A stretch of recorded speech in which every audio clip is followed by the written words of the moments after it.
ശക്തമായ കടലാക്രമണം നേരിടുന്ന ചെല്ലാനം പഞ്ചായത്തിലെ കണ്ടമാലി, പുത്തൻതോട് മുതൽ ഫോർട്ട് കൊച്ചി വരെയുള്ള പ്രദേശങ്ങളിൽ സുരക്ഷിത കടൽഭിത്തി നിർമ്മിക്കണമെന്നാവശ്യപ്പെട്ടുകൊണ്ടുള്ള ആലപ്പുഴ, കൊച്ചി രൂപതകളിലെ വൈദികരുടെ ഉപവാസ സമരം ആരംഭിച്ചു. തോപ്പുംപടി BOT ജംഗ്ഷനിൽ ആരംഭിച്ച ഉപവാസ സമരം KRLCC vice president Joseph Jude ഉദ്ഘാടനം ചെയ്തു.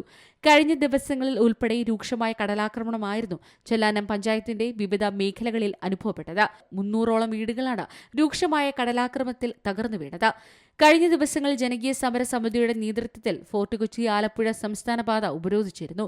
ഉച്ചയ്ക്ക് ശേഷം തുടർച്ചയായി ഉണ്ടാകുന്ന കടലേറ്റം പ്രദേശത്ത് കടുത്ത ആശങ്കയാണ് വിതയ്ക്കുന്നത്. താൽക്കാലികമായി കടൽഭിത്തിയുടെ നിർമ്മാണം ആരംഭിച്ചുവെങ്കിലും അത് ഒട്ടും ശാശ്വതമല്ലെന്നാണ് പരാതി.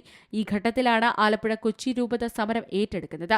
രൂപതയ്ക്ക് കീഴിലുള്ള വൈദികരാണ് ഉപവാസ സമരം അനുഷ്ഠിക്കുന്നത്. ഇത് വർഷങ്ങളായിട്ട് അനുഭവിച്ചുകൊണ്ടിരിക്കുന്ന ദുരിതങ്ങൾ ഇതിങ്ങനെ വടക്കോട്ട് മാറി കടലെടുത്തുകൊണ്ട് പോകുന്ന ഒരു അവസ്ഥ വരുന്നു. ഇതൊക്കെ മനസ്സിലാക്കിക്കൊണ്ട് വെറും 344 കോടി രൂപ കൊണ്ട് ഈ ജനത്തിന് എന്ത് ചെയ്യാൻ പറ്റും?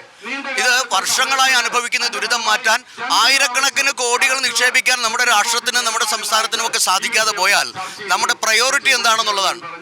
നമുക്ക് വളരെ പ്രധാനപ്പെട്ട ഒരു കാര്യം, ആരുടെ വീട്ടിൽ, മന്ത്രിയുടെ വീട്ടിലായാലും ഒരു രോഗാവസ്ഥയുണ്ടായാൽ അതിനുവേണ്ടി ചെലവഴിക്കേണ്ട പണം സിനിമ കാണാൻ ഉപയോഗിക്കരുതല്ലോ.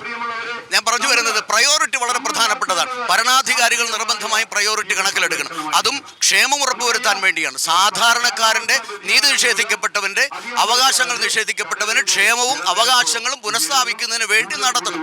അതുകൊണ്ട് അതിന് പ്രതികരണം ഉണ്ടായേ മതിയാവൂ. വൈകുന്നേരം ബഹുജന റാലിയോടെ ഉപവാസ സമരം സമാപിക്കും. തുടർ സമരങ്ങളുമായി മുന്നോട്ടു പോകാനാണ് പ്രതിഷേധക്കാരുടെ തീരുമാനം. C Malayalam news, Kochi. ഏറ്റവും പുതിയ വാർത്തകളും വിശേഷങ്ങളും വിരൽ തുമ്പിലറിയാൻ സി മലയാളം ന്യൂസ് എല്ലാ ഡിജിറ്റൽ പ്ലാറ്റ്ഫോമുകളിലും ലഭ്യം.